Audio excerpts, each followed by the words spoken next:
3 months after the Council's decision, the largest fleet ever assembled by the galactic community gathered at the edge of human space. 57 ships from 12 different species hung in formation, their various designs creating a spectacular display of galactic engineering. Commander Rick stood on the bridge of the massive Hegemony battlecruiser that served as the expedition's flagship. Through the viewscreen, he could see the exotic shapes of alien vessels surrounding his own ship. Fourth-hand bioships pulsed with organic light, their living hulls breathing slowly in the vacuum of space. Crystal collective vessels looked like flying jewels, their transparent walls revealing the energy beings that crewed them. Mindweaver ships twisted and curved in ways that hurt to look at directly. "All ships report ready for departure," announced Lieutenant Fell from the communications station. "Final equipment checks are complete." Commander Rix nodded to his navigation officer. "Set course for the human border. Standard diplomatic approach speed." As the fleet began to move, Dr. Vex floated up to the bridge from her laboratory levels below. The Christech scientist's silicon-based body sparkled with excitement as she approached the command station. "Commander," she said, her voice creating musical tones that the ship's translation system converted to words. "I've been analyzing the long-range sensor data from human space. The readings are unusual." "Unusual how?" Dr. Vex activated a small holographic display from her portable unit. "Look at this energy pattern from their industrial facilities. It's completely unlike anything we've seen from other civilizations. They appear to be manipulating matter at the quantum level, but for purposes we can't identify." Commander Rick studied the swirling patterns of energy that Dr. Vex had recorded. "Weapons research?" "That's what puzzles me," Dr. Vex replied. "The energy signatures suggest incredibly advanced technology, but they're not being used for military purposes. They appear to be mining asteroids, constructing habitats, and manufacturing what looks like consumer goods." Deep within human space, Engineer Tam guided his mining vessel through an asteroid field that shouldn't have existed according to any alien star chart. The rocks around him were real enough, but they occupied the same space that alien sensors would read as empty vacuum. He smiled as he directed his ship's harvesting beams toward a particularly rich ore deposit. "Another good haul," he reported to the mining station coordinator. "The dimensional anchors are holding steady. No sign of spatial drift." His radio crackled with the voice of Station Chief Mo. "Understood, Tam. How are the concealment fields?" Tam checked his instruments. "Perfect. Any alien ship passing through this area would detect normal space with standard stellar debris. They'd never know we pulled these asteroids here from 17 different systems." "Good. Director Han wants all mining operations to maintain normal appearance schedules. The big alien fleet just entered our outer perimeter." Meanwhile, Director Han stood in the central command center of a facility that existed in 7 dimensions simultaneously. The main display showed the alien fleet's progress as they moved through what they thought was empty space toward the first human colonies. "Spatial displacement is tracking normally," reported tech specialist Bin from his station. "The aliens are following the path we want them to take." Director Han nodded. The Lighthouse Protocol was humanity's most carefully designed system. To alien sensors, it appeared that their fleet was traveling in straight lines through normal space toward human settlements. In reality, they were being guided along routes that curved through folded spacetime, taking them past decoy installations while keeping them far from humanity's real centers of population. "How are their stress levels?" Director Han asked. Dr. May looked up from her psychological monitoring station. "Rising, but within acceptable parameters. Their navigation officers are starting to notice small inconsistencies, but nothing dramatic enough to cause panic." Back aboard the alien flagship, Dr. Vex was indeed noticing inconsistencies. She had been tracking their progress for 3 days, and something was definitely wrong with their position calculations. "Commander," she said, approaching Rix's command chair, "I need to discuss our navigation data with you." Commander Rix turned to give her his attention. "What's the problem?" "According to our instruments, we've traveled 0.7 light-years into human space. But when I calculate our position based on stellar references, we've only moved about 47 light-minutes from our entry point." The bridge fell silent as the implications of Dr. Vex's statement sank in. Navigation Officer Cole checked his instruments twice before speaking. "Dr. Vex is correct, sir. Our faster-than-light drive shows normal operation, but our actual position doesn't match our travel time." Commander Rix felt a cold sensation in his stomach. Are you saying space itself is different here? I'm saying space itself is being manipulated, Dr. Vex replied. The humans have somehow altered the basic structure of space-time in their territory. On his patrol vessel, Captain Day watched the alien fleet's progress with professional interest. His ship stayed invisible, maintaining its position several light hours away from the alien formation while monitoring their communications. They're starting to figure it out, Lieutenant Hana observed. The Christek scientist is very good. Captain Day checked the mission timeline. She's actually ahead of schedule. Most expeditions don't notice the spatial anomalies until day 4 or 5. Should we inform Admiral Yuna? Not yet. Let's see how they handle the next phase. Aboard the alien flagship, Commander Rix was dealing with increasingly worried reports from his fleet captains. Several ships had reported finding asteroid fields that weren't there when they had scanned the area hours earlier. Others had detected energy signatures from installations that seemed to appear and disappear at random. Sir, Lieutenant Fell called from communications. We're receiving a transmission from human space. The bridge crew turned to stare at the communication station. After 3 days of silence, contact with the mysterious humans was both exciting and terrifying. Put it through, Commander Rix ordered. The view screen flickered and showed the face of a human female. She appeared young by human standards, with dark hair and friendly eyes. She wore what looked like a simple civilian uniform. Greetings, the human said with a warm smile. I'm Captain Sue of the human vessel Peaceful Journey. We've been monitoring your fleet's approach and wanted to welcome you to human space. Commander Rix exchanged glances with Dr. Vex before responding. Thank you, Captain Sue. I'm Commander Rix of the Galactic Council expedition. We come seeking peaceful contact and understanding. Captain Sue's smile widened. That's wonderful. We've been hoping for this kind of visit for years. Would you like me to guide your fleet to one of our reception facilities? We have a lovely space station that's perfect for diplomatic meetings. The casual, friendly tone of the human captain was somehow more unsettling than any threat could have been. Dr. Vex leaned forward to study the human's image more carefully. Captain Sue, she said, our sensors show no ships in this area except our own fleet. Oh, that's perfectly normal, Captain Sue replied cheerfully. Our ships use different technology than yours. You probably can't detect us easily, but don't worry, I'm right here. Would you like me to make my ship visible to your sensors? Without waiting for an answer, Captain Sue touched something off-screen. Suddenly, the alien fleet's sensors detected a small human vessel that had somehow appeared directly in front of their formation. Commander Rix stared at the readings in disbelief. The human ship was tiny, barely larger than a personal transport. Yet it had somehow approached a fleet of 57 warships without being detected. How did you do that? He asked. Captain Sue looked puzzled by the question. Do what? Oh, you mean the sensor visibility?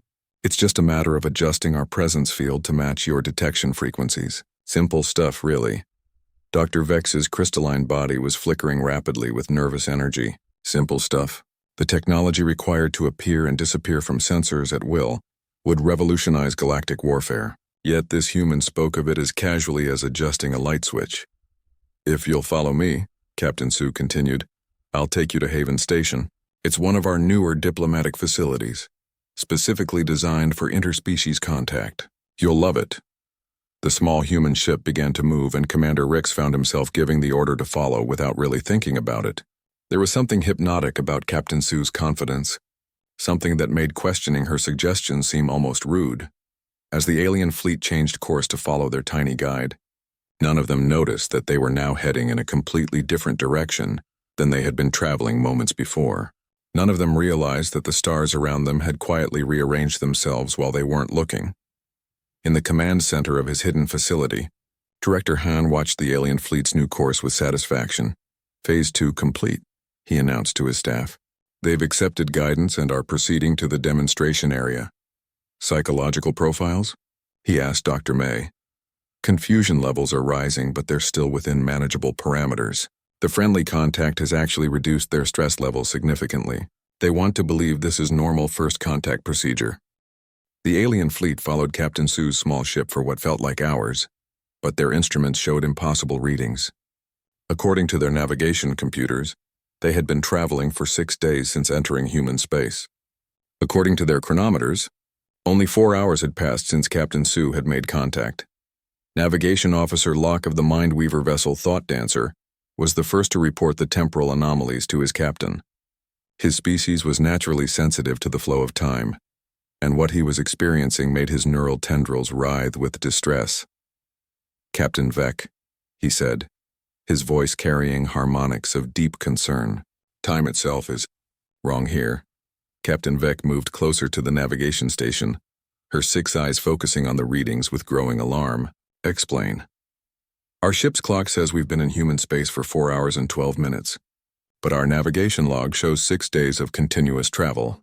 Our stellar position indicates we've moved 14 light-years from our entry point, but our distance measuring equipment insists we're still only 47 light-minutes from the border." Throughout the alien fleet, similar reports were flooding in. The Vorthon bioships were becoming increasingly agitated, their living hulls pulsing with stress patterns. The Crystal Collective.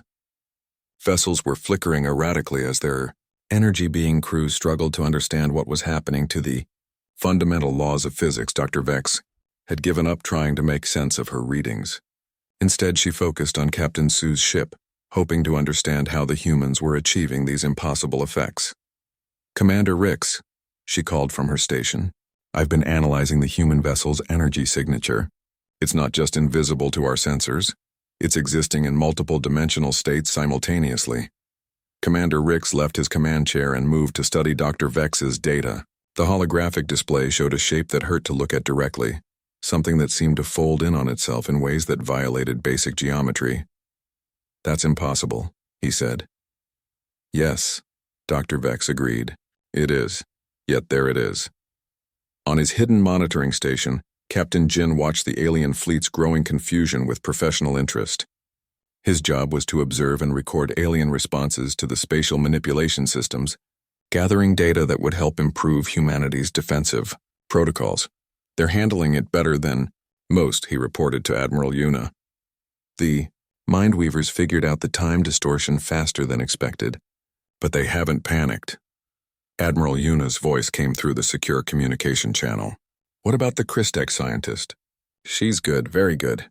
She's already identified that Captain Sue's ship exists in multiple dimensions. If she keeps analyzing at this rate, she might start to understand the basic principles behind our technology." "Let her," Admiral Yuna replied. "Understanding the principles and being able to replicate them are very different things." Aboard Captain Sue's ship, the young woman hummed softly to herself as she guided the alien fleet through the carefully constructed maze of folded space. Her vessel's computer was automatically adjusting the fleet's path to keep them moving in circles, while making them believe they were traveling toward a destination. "Haven Station." "This is Captain Sue," she said into her communication device. "The guests are on their way. Estimated arrival in 30 minutes. "Understood, Captain," came the reply from Station Director 1. "We're ready for them." Captain Sue smiled and increased her ship's speed slightly. Behind her, the massive alien fleet struggled to keep up, their various propulsion systems working harder than they should need to for such a simple following maneuver. What the aliens didn't realize was that they weren't following Captain Sue through normal space. They were being pulled along a pre-designed path that curved through 17 different dimensional layers, past 12 different versions of the same star system, and through 3 separate time streams that had been carefully synchronized to prevent paradoxes. Commander Rix was beginning to feel the psychological pressure that affected all visitors to human space. The constant small impossibilities were adding up to a growing sense that reality itself couldn't be trusted here. "Sir," Lieutenant Fell called from communications, "several of our escort ships are requesting permission to return to normal space." "Denied," Commander Rix replied automatically, then paused to consider his decision. Was it really wise to continue deeper into territory where the basic laws of physics seemed to be suggestions rather than rules? Dr. Vex approached his command station with a new theory. "Commander, I believe the humans have somehow weaponized space-time itself. What we're experiencing isn't random, it's carefully controlled. To what purpose? I think they're testing us, seeing how we react to impossible situations, measuring our psychological limits." As if summoned by their conversation, Captain Sue's voice came over the communication system again. "Don't worry if things seem a little strange during our approach to Haven Station. The dimensional intersection can be confusing for first-time visitors." "Dimensional intersection?" Commander Rix and Dr. Vex stared at each other with growing dread. What exactly were the humans bringing them to? Their answer came 20 minutes later when their sensors detected a massive structure directly ahead of them. Haven Station appeared to be a beautiful, welcoming facility, designed in a style that somehow seemed familiar and comforting to every species in the fleet simultaneously. To the Vorthans, it looked like a living organism, with curved walls that pulsed gently with bioluminescent patterns. To the hegemony crews, it appeared as a mighty fortress, all sharp angles and defensive positions. To the Crystal Collective, it seemed to be made of pure energy, its walls flowing like liquid light. How is that possible? Dr. Vex whispered, staring at her readings. Each ship in our fleet is reporting completely different visual and sensor data for the same structure. The answer came from an unexpected source. Security Chief Ray, monitoring the alien fleet from her position inside Haven Station, smiled as she watched their confusion. Because, she said to her assistant, Tech Specialist Bin, we built it to be whatever they need to see. The station exists in quantum superposition until observed, then collapses into the form that will be most psychologically comfortable for each observer. Tech Specialist Bin checked his instruments. All dimensional anchors are stable. The aliens are seeing exactly what we want them to see. And what they're not seeing? The other 47 stations in the same location, the defense platforms, the research facilities, and the small fleet of ships that could destroy their entire expedition if necessary. Back on the alien flagship, Commander Rix was struggling with a decision that seemed to grow more difficult with each passing moment. Every instinct he had developed during his military career was screaming at him to retreat, to get his fleet away from whatever was happening in human space. But retreat was no longer an option. Navigation Officer Cole had been trying to plot a course back to the border for the past hour, but every route his computer calculated led deeper into human territory. When he tried to physically turn the ship around, the stellar references shifted so that backward became forward. Commander, Cole said quietly, I don't think we can leave. The word sent a chill through the bridge crew. Dr. Vex looked up from her constantly changing readings, with fear in her crystalline features. The humans haven't trapped us, she said slowly. They've made it so that the concept of leaving doesn't exist in this region of space. Every direction we choose to travel leads further into their territory. Commander Rix felt the weight of command pressing down on him like a physical force. He had brought 57 ships and over 3,000 crew members into a region of space where reality itself was under human control. Captain Sue, he said into the communication system, we need to discuss our situation. The human woman's cheerful voice responded immediately. Of course, Commander. That's exactly why we're bringing you to Haven Station. All your questions will be answered there. And if we choose not to dock at your station? There was a pause, and when Captain Sue spoke again, her voice carried a note of gentle confusion. I'm sorry, Commander, but I don't understand the question. Where else would you go? The terrifying thing wasn't the question itself. It was the fact that none of the alien navigation officers could think of an answer to it. In human space, there was nowhere else to go except where the humans wanted you to go. As the alien fleet approached Haven Station, each crew member dealing with their own version of reality, none of them noticed the small recording devices that had been quietly attached to their ships during the journey. None of them detected the gentle scans that were mapping their psychology, their technology, and their intentions. By the time they docked at Haven Station, humanity had learned everything it needed to know about the largest alien expedition ever assembled. The aliens, meanwhile, were about to learn truths about humanity that would change the galaxy forever. Haven Station's docking bays welcomed the alien fleet with impossible efficiency. Each ship, regardless of its size or design, found a perfectly sized docking port waiting for it. Fourth-in bioships connected to organic-looking interfaces that pulsed with familiar life signs. Hegemony warships locked into military standard hardpoints that could have come from their own shipyards. Crystal Collective vessels merged with energy fields that resonated at exactly the right frequencies. Commander Rix stood in his ship's airlock, staring at the tunnel that connected his vessel to the station. The walls were made of materials he didn't recognize, but they felt comfortable and safe. Behind him, Dr. Vex was running every scan she could think of. Commander, she said quietly, this station is bigger inside than outside. What do you mean? Dr. Vex showed him her readings on a portable scanner. According to external measurements, Haven Station is approximately 2 kilometers in diameter. According to internal scans now that we're docked, it contains at least 50 square kilometers of usable space. Commander Rix closed his eyes for a moment, trying to accept yet another impossibility. Is there any technology in the galaxy that could create such an effect? No, Dr. Vex replied simply. There isn't. The station's intercom system activated with a pleasant chime. A male human voice spoke in perfectly clear galactic standard. Welcome to Haven Station, honored guests.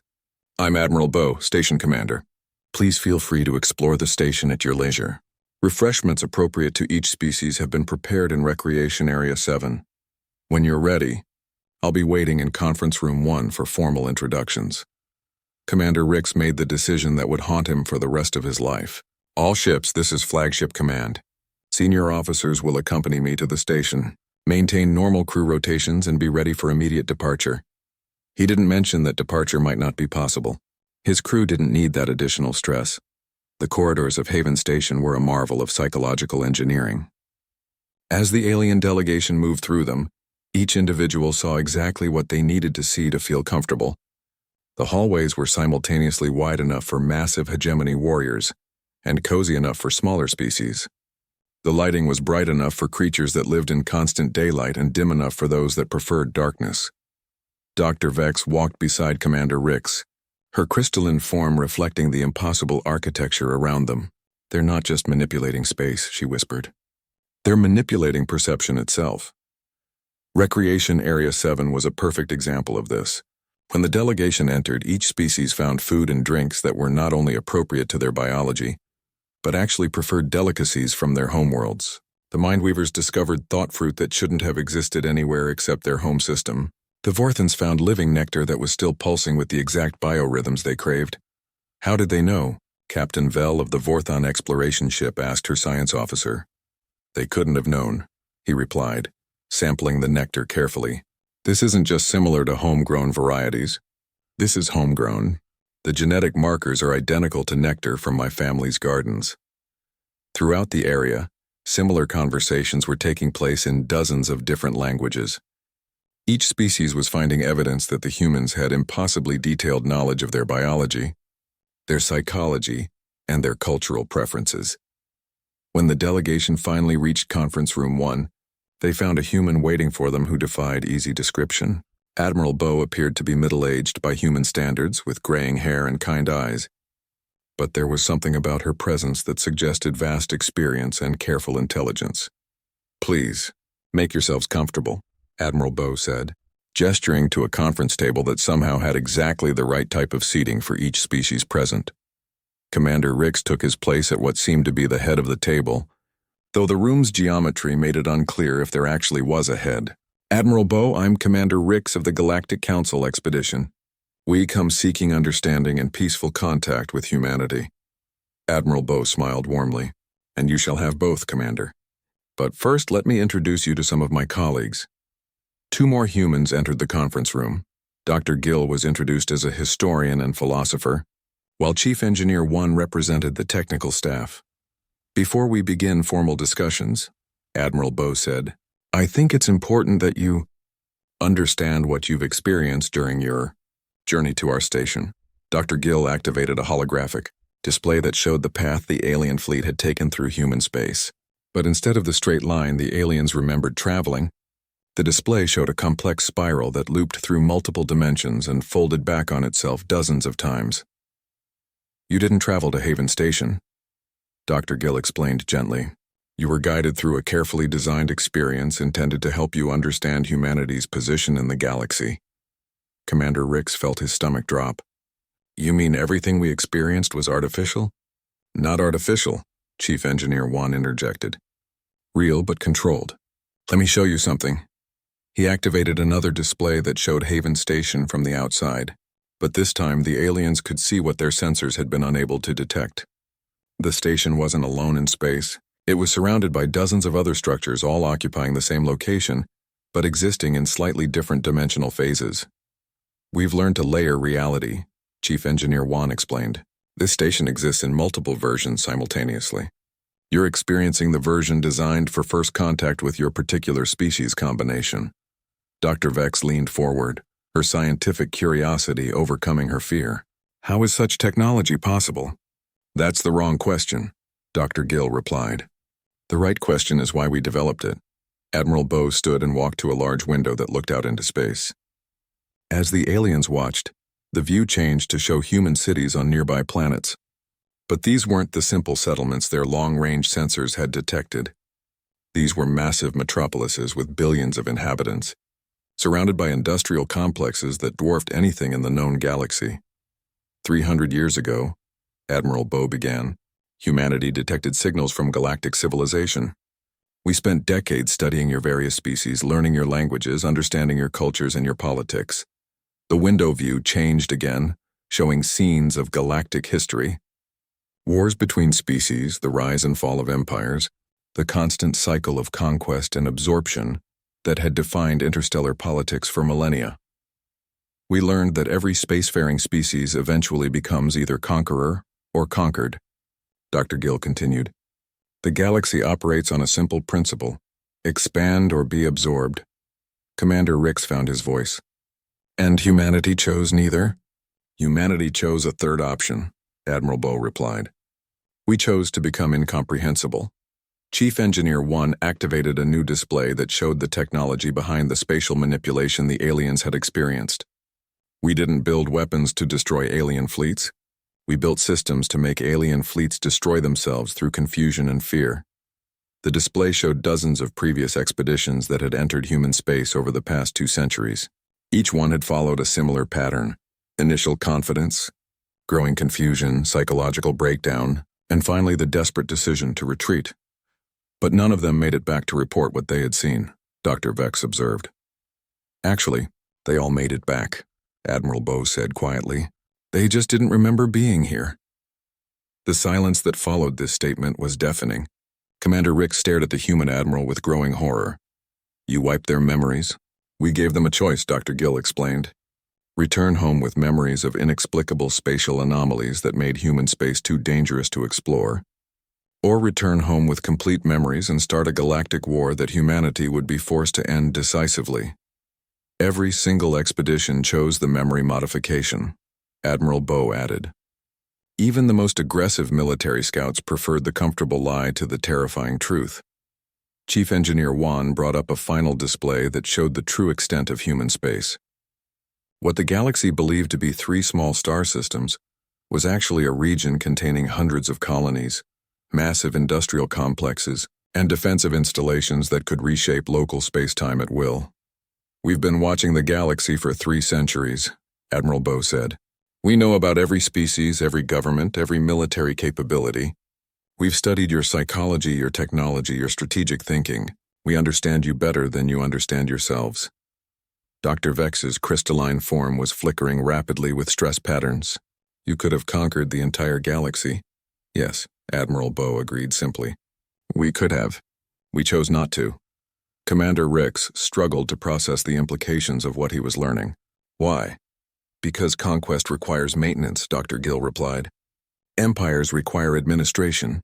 Subject species require management, and military dominance requires constant vigilance. We decided it was easier to remain mysterious. The galaxy fears human space not because we're violent, Admiral Bow explained, but because we're incomprehensible. Fear of the unknown is much more effective than fear of superior firepower. The conference room fell into a heavy silence as the weight of humanity's revelation settled on the alien delegation. Commander Rick stared at the table in front of him, trying to process the impossible choice he now faced. Around him, representatives from 12 species struggled with the same terrible understanding. Admiral Bow allowed the silence to stretch for several minutes before speaking again. I know this is difficult to accept. Take all the time you need to discuss this among yourselves. Dr. Vex was the first to find her voice. How many expeditions have you processed like this? 237, Dr. Gill replied without hesitation. Including yours. Captain Vel of the Vorthons leaned forward, his bioluminescent patterns flickering with distress. And they all chose memory modification? Every single one, Admiral Bow confirmed. Military commanders, scientific expeditions, diplomatic missions, even a few merchant vessels that wandered in by accident. When faced with the choice between a comfortable lie and a truth that would doom the galaxy, Everyone chose the lie. Ambassador Kale, who had been silent since the revelation began, finally spoke. What about the individuals who remain behind to study your methods? You mentioned that option. Admiral Bow nodded toward the conference room door, which opened to admit 3 more humans. I'd like you to meet Ambassador Park, who represents our civilian government, Director Lee, who oversees our cultural exchange programs, and Captain Rowe, who commands our escort services. Ambassador Park stepped forward with a warm smile. The individuals who choose to remain with us become bridges between our civilizations. They help us understand galactic development while helping us maintain our protective barriers. How many have chosen to stay? Dr. Vex asked. 47 over the past 2 centuries, Director Lee replied. Representatives from 17 different species. They live comfortably among us, pursue their research interests, and occasionally provide insights that help us refine our defensive protocols. Commander Rix looked up from his contemplation. And they never return home? They're welcome to return whenever they choose, Captain Rowe explained. But most find that after years of living with the truth about humanity, returning to a galaxy that believes humans are primitive isolationists becomes difficult. The alien delegation exchanged glances, each processing the implications differently.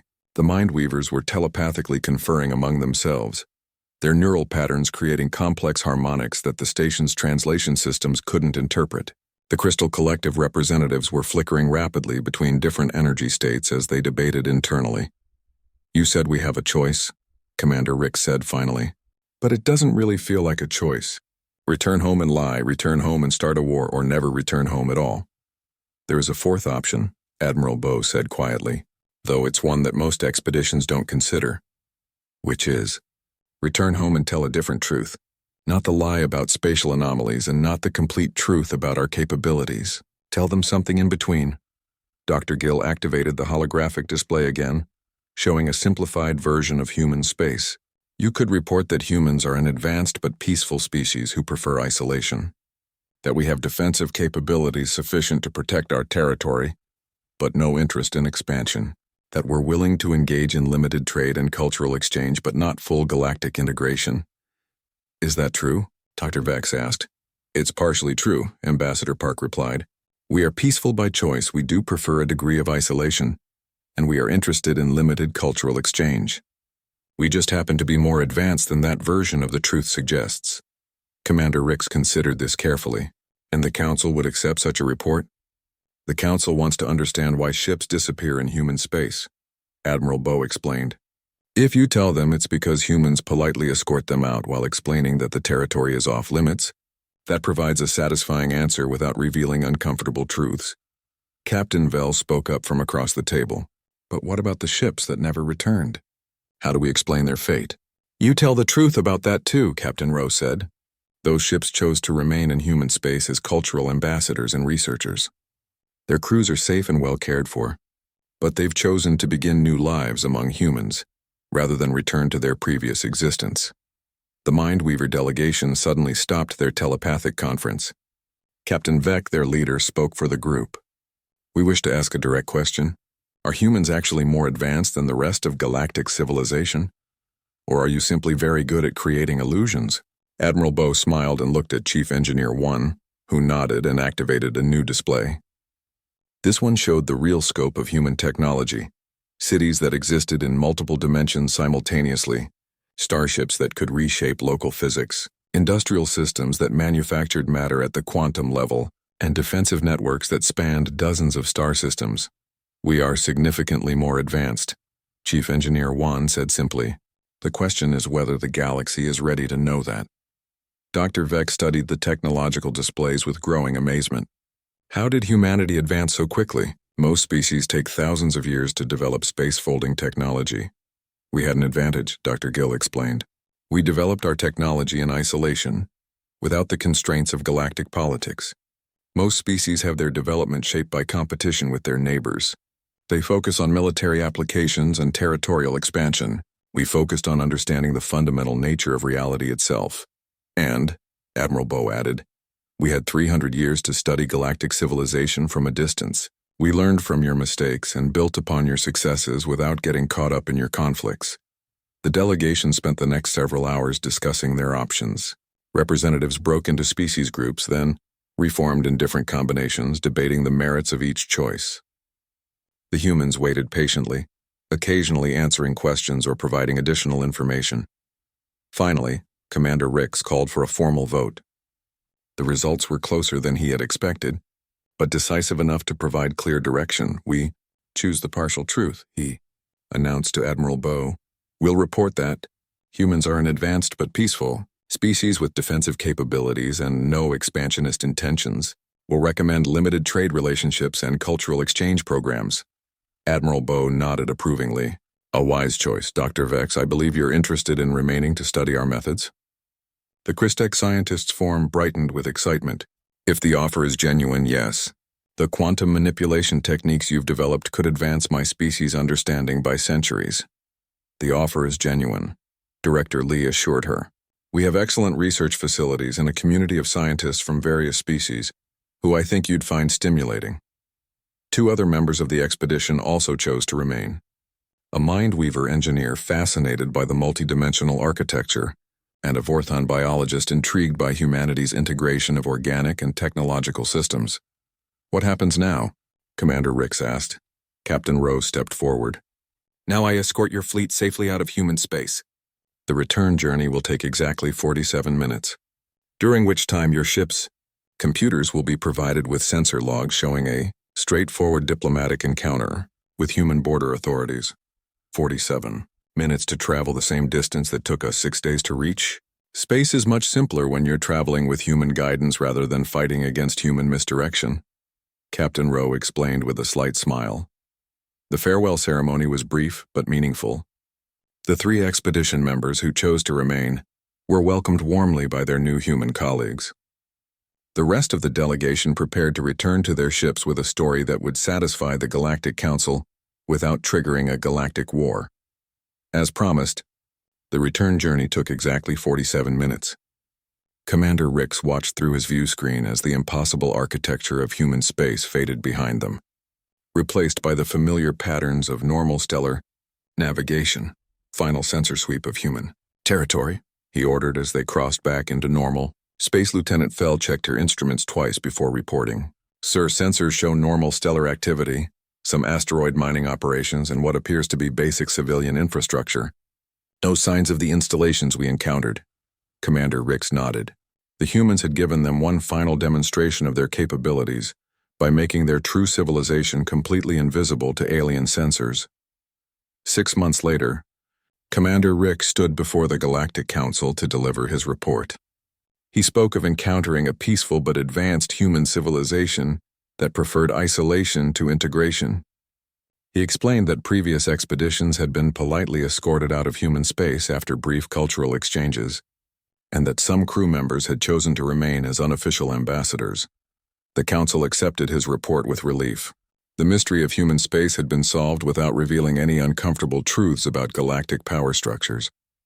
In a quiet office deep within human space, Director Lee updated humanity's files on galactic species. The expedition had provided valuable insights into alien psychology, technology, and political relationships. The great meeting hall of the Galactic Council buzzed with worried voices. Representatives from 43 different species sat around the massive circular table, their various forms creating a strange rainbow of colors and shapes. At the center of their discussion was a problem that had puzzled the galaxy for over 200 years. Ambassador Kale stood up slowly. His tall, thin body moved with the grace that all Vorthons possessed, but his usually calm face showed deep concern. He activated the holographic display above the table, and a 3-dimensional map of local space appeared before them all. "Fellow council members," Kyle began, his voice carrying clearly through the hall's translation systems. "We have lost another ship." A wave of nervous sounds swept through the gathering. Some species clicked their mandibles in distress. Others hummed low notes of worry, and a few simply sat in heavy silence. The hologram zoomed in on a small section of space marked in bright red. 3 star systems, barely noticeable compared to the vast territories controlled by the major galactic powers, glowed with warning symbols. "The exploration vessel Dawn Seeker entered human space 17 days ago," Kale continued. "Like the 237 ships before it, We have heard nothing since it crossed the border. Admiral Voss of the Hegemony military forces leaned forward. His massive armored form made the chair creak under his weight. Perhaps it is time we accepted reality, Ambassador. That region of space is simply too dangerous for exploration. Dangerous how? Kale's voice rose slightly. We detect no weapons, no military installations, no signs of conflict. Our long-range sensors show normal stellar activity, peaceful civilian traffic, and what appears to be standard mining operations.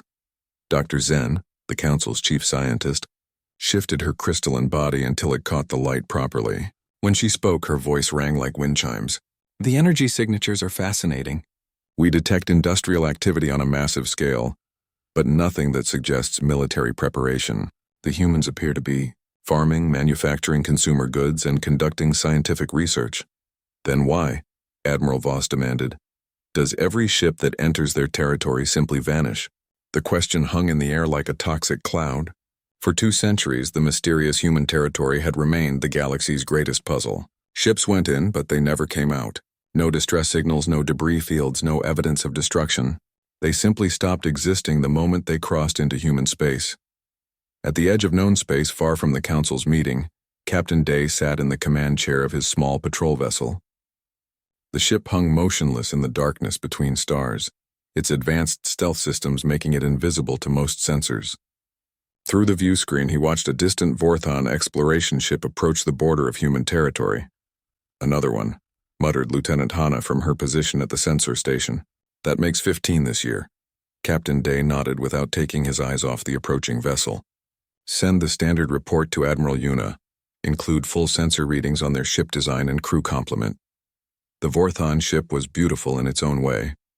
Its organic curves and bioluminescent hull patterns marked it as one of their newer exploration vessels, probably carrying a crew of 30 to 40 researchers and diplomats. They would be excited, probably convinced that they would be the ones to finally make contact with humanity and solve the galaxy's greatest mystery. They had no idea they were already being watched. Sir, Lieutenant Hanna said quietly, they're broadcasting on all frequencies. Standard diplomatic greeting, request for communication, promises of peaceful intentions. Of course they are, Captain Day replied. Mark their entry point and time. The Admiral will want precise coordinates. Deep within human space, Admiral Yuna stood before a massive wall display, showing the locations of every alien vessel that had approached their territory in the past month. Red dots marked current positions while blue trails showed their approach vectors. The pattern was always the same. Straight lines pointed directly toward the heart of human civilization. They never learn, she said to her aide. Commander Bach, 200 years of ships disappearing, and they still keep coming. Commander Bach studied the display with interest. The Vorthons are persistent, I'll give them that. This is their 15th attempt in as many years. They're scientists, Admiral Yuna explained. To them, every mystery must have a solution. They can't accept that some doors are meant to stay closed. She touched a control, and the display zoomed out to show the entire local galactic region. Human space appeared as a tiny island surrounded by vast territories controlled by various alien empires. The hegemony stretched across dozens of star systems to the north. The Vorthon Republic controlled a significant portion of the galactic rim. The Crystal Collective had claimed several resource-rich sectors near the galactic core, and in the middle of it all, 3 small star systems that no alien had ever successfully explored. Admiral, Commander Bach said carefully, the Council meeting is still ongoing. Our intelligence sources report that Ambassador Kale is pushing for a major expedition. He wants to assemble a joint fleet. Admiral Yuna's expression didn't change, but her fingers tightened slightly on the edge of the control panel. How major? Preliminary estimates suggest 12 species, somewhere between 50 and 100 ships. For a moment, the room fell silent except for the soft hum of the space station's systems. Admiral Yuna had been expecting this day for years. The aliens' curiosity about human space had been growing stronger with each failed expedition. Eventually, they would decide that the only way to solve the mystery was to send a force too large to simply disappear. Send a message to Director Han, she said finally. Tell him to begin preparations for the Lighthouse Protocol. Commander Bach nodded and turned to leave, but Admiral Yuna's voice stopped him at the door. And Commander? Make sure all our border captains understand. When this fleet arrives, everything has to work perfectly. If we make even one mistake, The secret we've kept for 2 centuries will be revealed. Back in the council chambers, Ambassador Kale was making his final argument. The holographic display now showed detailed charts of human territory, marked with the last known positions of every missing ship. "We cannot allow fear to dictate our actions," he declared. "Somewhere in that region of space answers exist. Perhaps the humans need our help. Perhaps they face some threat that we could assist them with. Perhaps they have developed technology that could benefit all our civilizations. Or perhaps," Admiral Voss interrupted, "they have developed technology that makes our civilizations irrelevant." The comment sent a chill through the assembly.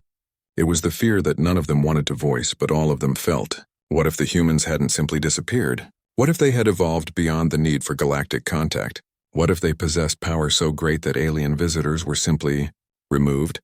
Dr. Zen's crystalline form flickered with nervous energy. "The mathematical probability of every single ship suffering catastrophic failure is essentially 0. Something is actively preventing exploration of human space. Then we need to know what," Kale said firmly. "I propose we authorize a joint expedition, large enough that it cannot be ignored, diverse enough to represent the entire galactic community, and well-equipped enough to survive whatever threat exists in that region." The vote was closer than Kale had hoped, but it passed.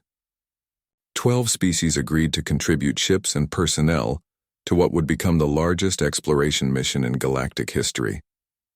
As the council members filed out to begin preparations, none of them noticed the small, unremarkable listening device attached to the underside of the table. None of them saw the brief transmission that flickered toward human space, carrying news of their decision. In his small patrol vessel, Captain Day received the coded message and smiled grimly. The aliens were finally ready to learn the truth about human space. The question was whether they would survive the lesson.